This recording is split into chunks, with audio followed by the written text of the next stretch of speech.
When we think about the frontier of the Old West, towns like Tombstone, Deadwood, and Dodge City are always likely to come to mind. Cities full of life, ambition, and a sense of opportunity, but hidden within these once thriving urban landscapes are the remnants of a different time. Ghost towns of the Old West, these towns which once hummed with activity and promise, now stand eerily silent, their stories whispered through the abandoned streets and crumbling buildings. From bustling mining communities in California to the lively railroad centers of Bodie, every single ghost town has a specific tale of rapid growth followed by sudden death and ultimate ruin. On today's episode of Native Journal, we embark on a journey uncovering the mysteries and tragedies that linger in these forgotten corners of history. Join us as we explore the haunted history of the ghost towns of the Old West. Let's begin with South Pass City, Wyoming.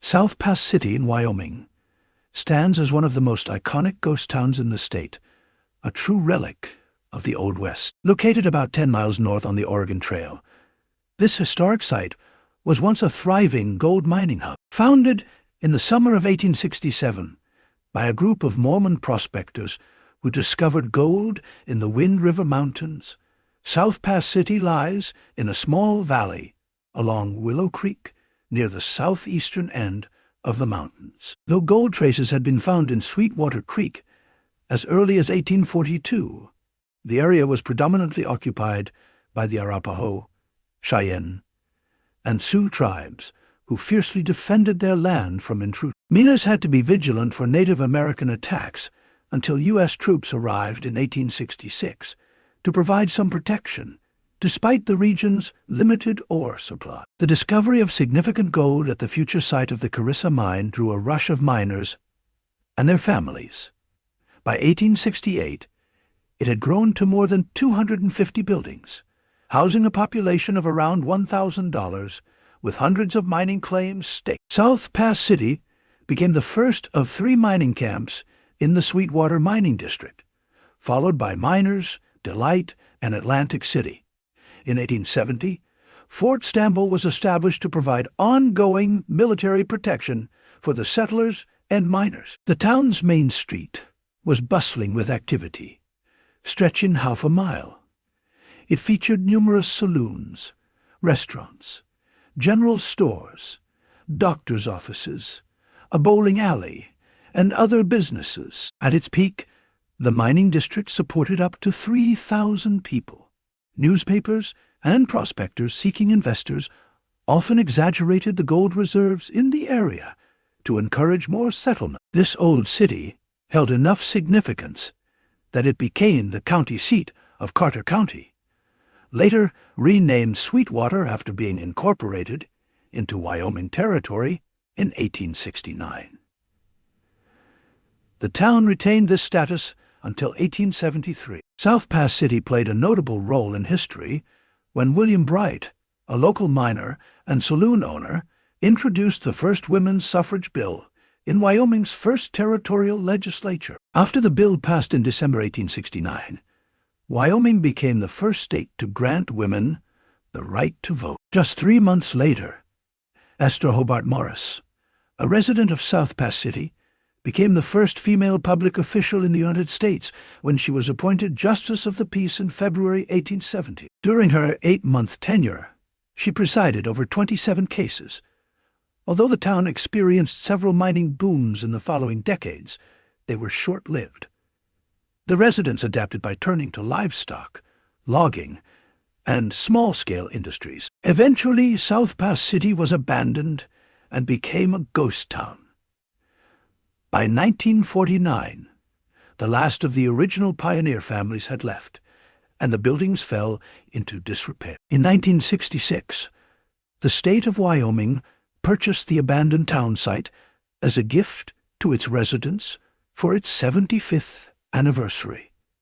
This acquisition ensured the preservation of the town's storied past. The town was meticulously restored through collaborative efforts between state authorities and private groups.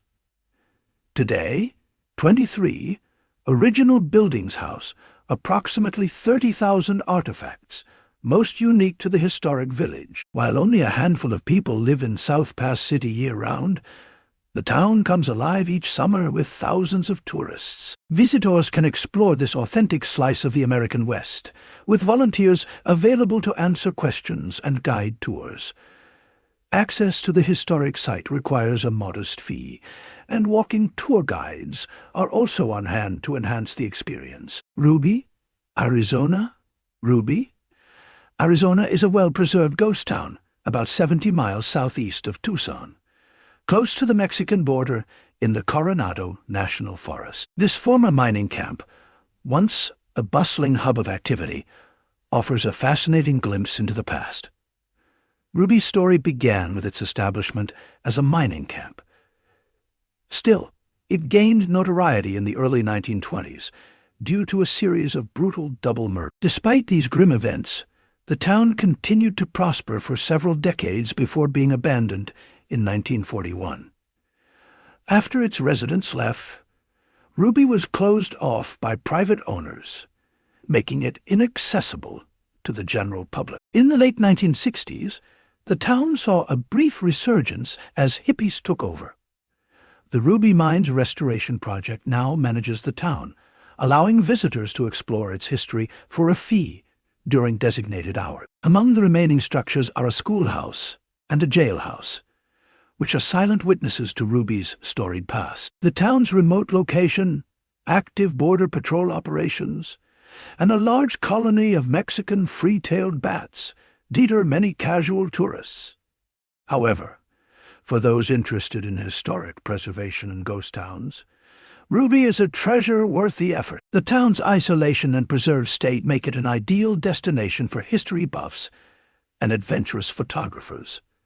The journey to Ruby may be challenging, but the reward is a unique and vivid connection to Arizona's rich past. Kennecott, Alaska. Kennecott, Alaska sits in the heart of Wrangell-St. Elias National Park, and Preserve is the largest national park in the United States, spanning 13.2 million acres. This vast wilderness could fit Yosemite and Yellowstone within its borders, with room to spare for Switzerland.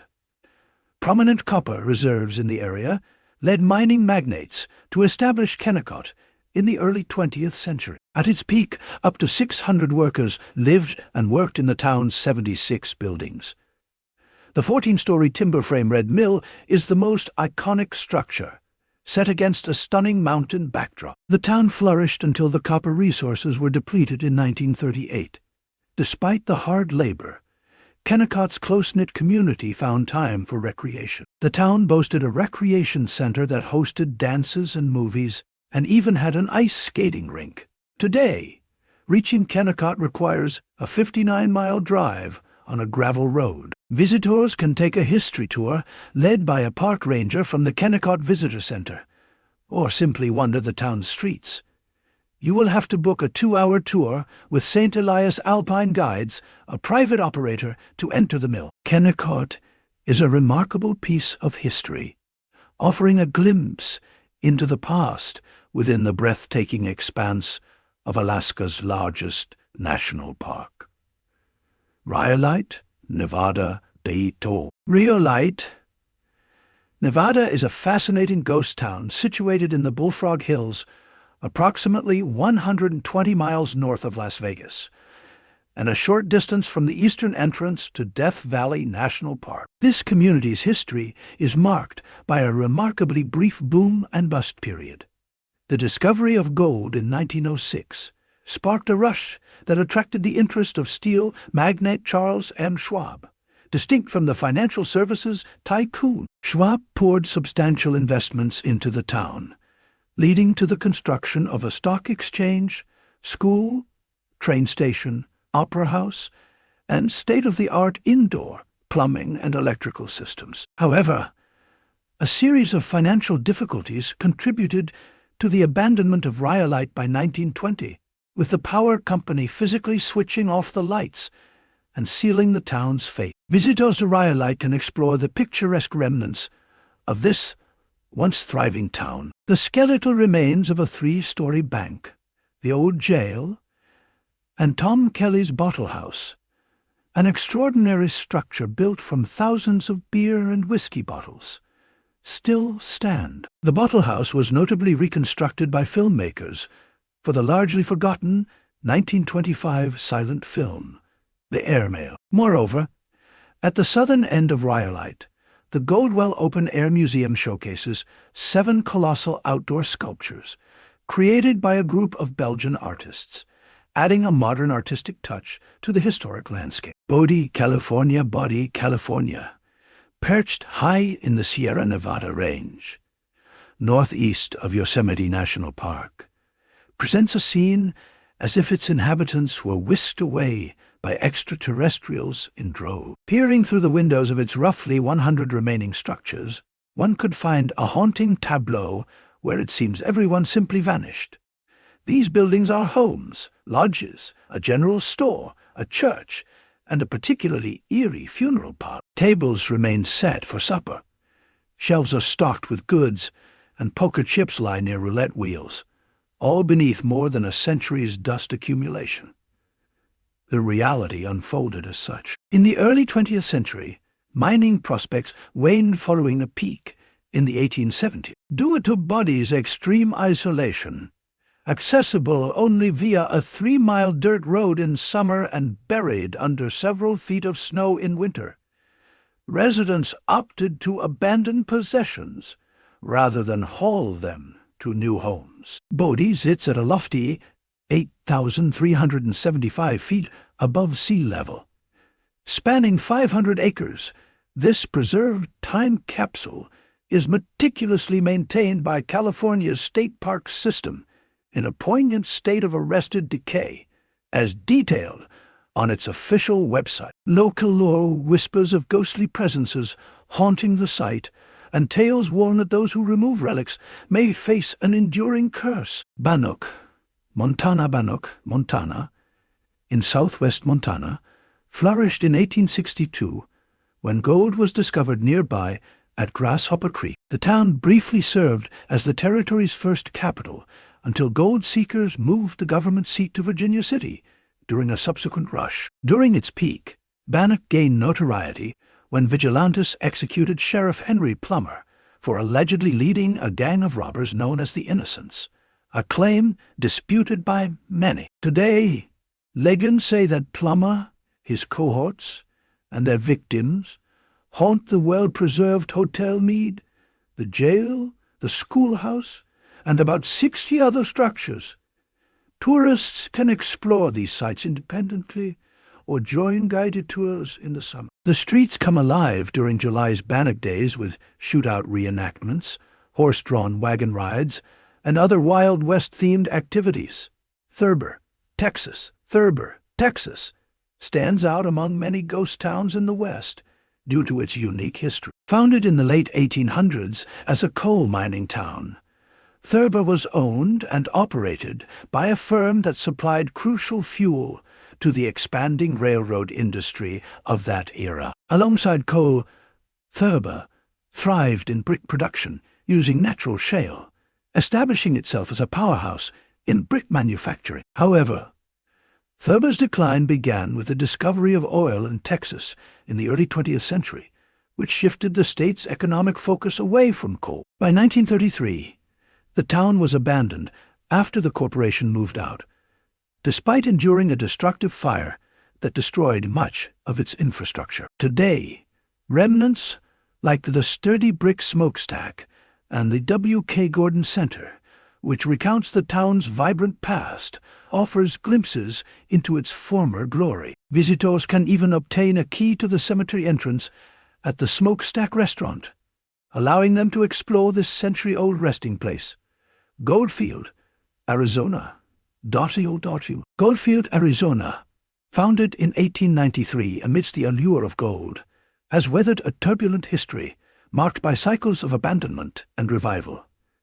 Its initial boom was cut short by mine collapses in 1897, leading to its first abandonment. A fleeting attempt to revive the town in the early 1900s failed, sealing Goldfield's fate as a ghost town nestled beneath the imposing Superstition Mountains, east of Phoenix. Today, Goldfield is a testament to Arizona's mining legacy, transformed into a captivating tourist destination. Though many original structures have yielded to time, visitors can still catch glimpses of the town's heritage through scattered building foundations and remnants of its mining past. Its charm lies not in strict historical accuracy, but in its quirky attractions. A leisurely stroll along Main Street's wooden boardwalks offers a journey into the spirit of the Wild West, complemented by eccentric offerings such as a reptile museum, nostalgic rides on a narrow-gauge train, and an exhilarating zipline providing panoramic views akin to those of a buzzard in flight.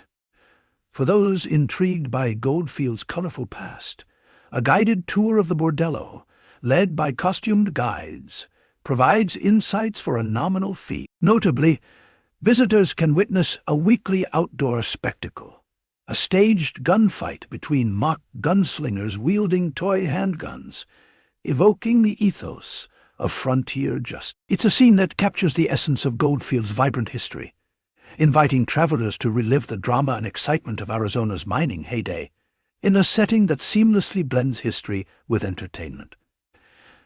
Chaco Canyon, New Mexico.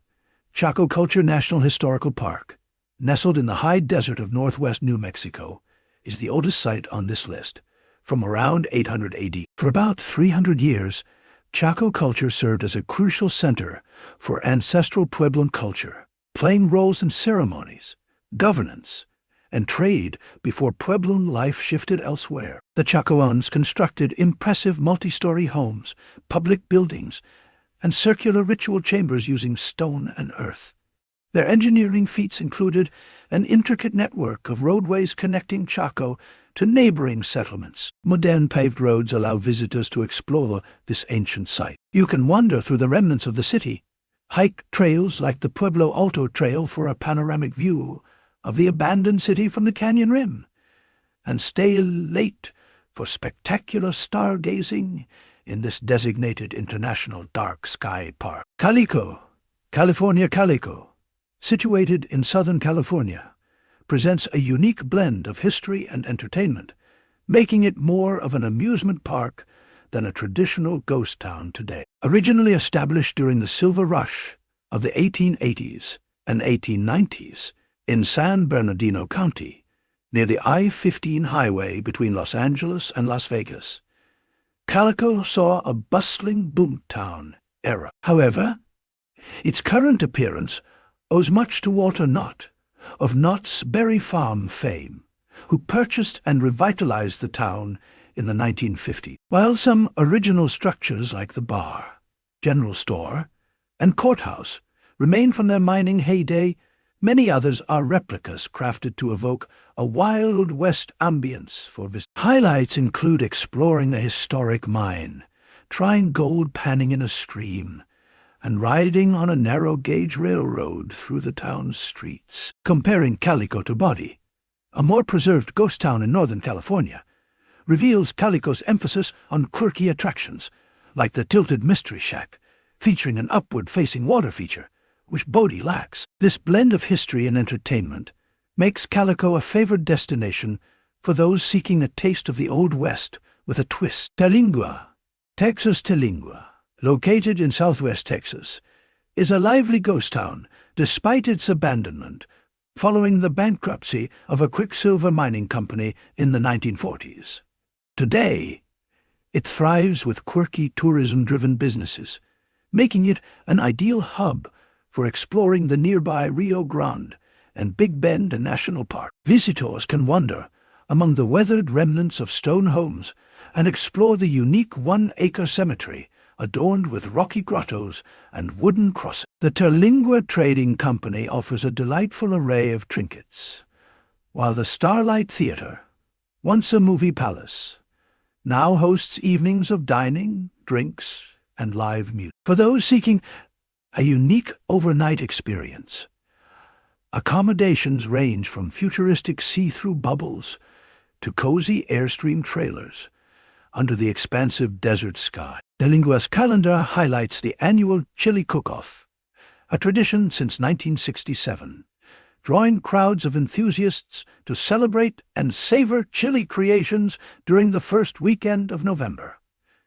Terlingua's blend of historical intrigue, scenic beauty, and vibrant community spirit makes it a captivating destination for adventurers seeking a taste of the Old West with a modern twist. Garnet, Montana Garnet Ghost Town, located about 35 miles east of Missoula, Montana, presents visitors with well-preserved structures that vividly depict the rough mining days of the late 1800s. At its peak, Garnet boasted a population of around 1,000 residents, including a school with 41 students, 4 hotels, multiple businesses, and even a candy store.